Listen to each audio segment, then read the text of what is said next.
In this video, we're going to cover how to create and customize a gull wing style roof using the automatic roof tools. In order to generate a roof, there needs to be a structure for Chief Architect to build a roof over.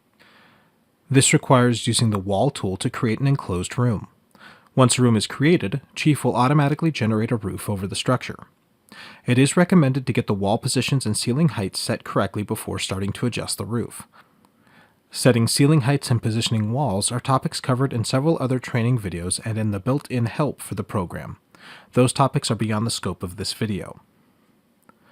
Once walls have been positioned and ceiling heights have been set, you can start working on the roof proper. There are two places within Chief Architect to control an automatically generated roof: the Build Roof dialog and the roof panel of the Wall Specification. Using these two locations, you can create a variety of different roof conditions. The first place to control automatic roofs is the Build Roof dialog. You can access it by clicking on the Roof Tool's parent button and then clicking on Build Roof in the tool palette, or you can go to the Build menu, Roofs, Build Roof. The dialog that comes up is essentially the roof defaults. Another way to say it is this dialog is the starting settings for all new roof planes generated in the plan. Every time a new roof plane is generated, it will start with the settings found in this dialog. The first setting to look at is the Auto Rebuild Roofs checkbox. This checkbox is checked by default and makes it so every time you adjust something in the plan, it will automatically rebuild the roof to match the changes in the plan. This setting needs to stay checked if you want to have Chief automatically generate roofs for you. The next setting to look at is the framing method. Here you can set whether Chief frames the roof with trusses or rafters. Below that is the option to set a default or starting pitch for the plan. The out-of-the-box starting pitch is 8 and 12. This general panel also lets you control the overhang sizes for gable ends and eaves. On the Structure panel of the Build Roof dialog, you can control the structural aspects of your roof. This includes things like setting the spacing for your rafters or trusses, as well as the thickness of the structural members. Be aware, if you selected truss for your construction method, the thickness shown on the Structure panel is just the thickness of the top chord.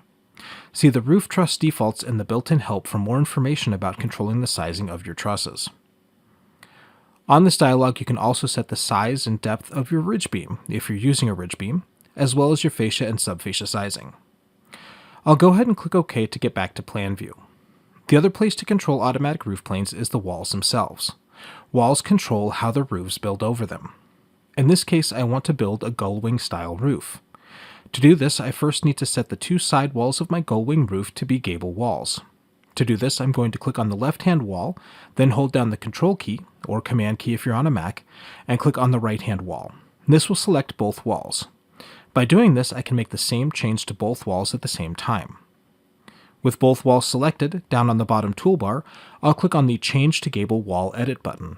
This will make it so the roof building over these walls will be a gable-style roof. From here, to turn this into a gull wing style roof, I'll need to make the same change in both of the bearing walls. I'll select the top wall and again hold down the Control key or Command key if you're on a Mac and click on the bottom wall. Then I'll open the Walls for Specification and go to the Roof panel. Here I have a lot more controls for how the roof builds over this wall. You can choose different building styles at the top, hip, full gable, Dutch gable, etc., as well as control the pitch and overhang. For a gull wing style roof, we're going to leave it as a hip wall, but we're going to change the pitch from the default pitch of 8 and 12 to 3 and 12. In order to make a gull wing style roof, we need to have a second roof plane build at a different pitch. To do this, I'm going to check the upper pitch checkbox. This will allow these walls to generate a second roof plane at a different pitch. Notice when I check that checkbox, the upper pitch option becomes available. I'll set it to 12 and 12.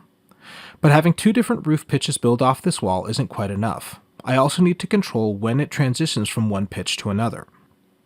I can either use the starts at height value or the in from baseline value.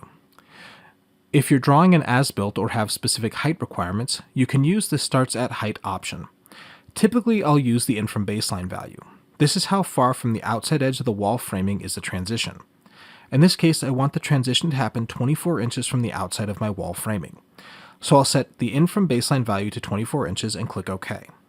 And as you can see, I now have a gull wing style roof.